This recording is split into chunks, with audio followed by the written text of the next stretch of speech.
Men Do'stmat va Gulsora Begijanovna 2008-yildan buyon Yakkatut oshpida ishlayman.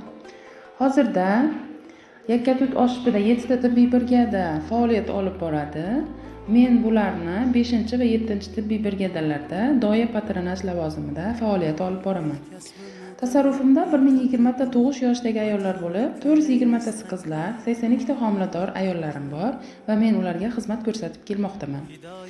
Universal progressiv modul asosida ish olib borib, oilaviy shifokorim hamda amaliyotchim bilan birgalikda kunlik, haftalik, oylik hamda yillik reja tuzib olib, reja asosida asosan faoliyatimni olib boraman.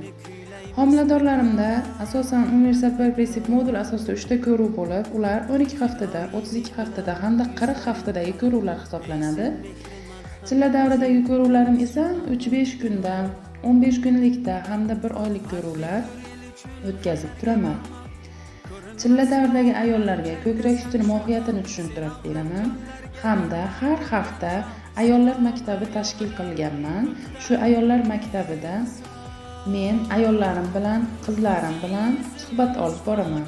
Bundan tashqari tasarrufimdagi qizlar ta'lim olayotgan maktablar, 14-umumta'lim maktab hamda 40-umumta'lim maktablarda qizlar bilan ma'naviy ma'rifiy suhbatlar o'tkazib turaman. Sog'lom oilani takomillashtirish maqsadida ayol va qizlarni tibbiy ko'rikdan vaqtida o'tkazib boraman.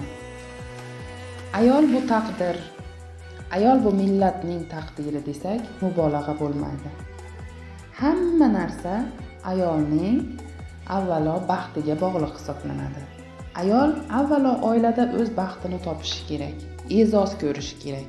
Shundagina u jamiyatning faol a'zosi bo'lib hisoblanadi. Ayollar baxtli bo'lsa, jamiyat ham baxtli bo'ladi. Men shu tamoyillar asosida o'z ish faoliyatimni olib borar ekanman. Faoliyatimdan qoniqaman. Ayollar bilan ishlash menga yoqadi. Ayol kishi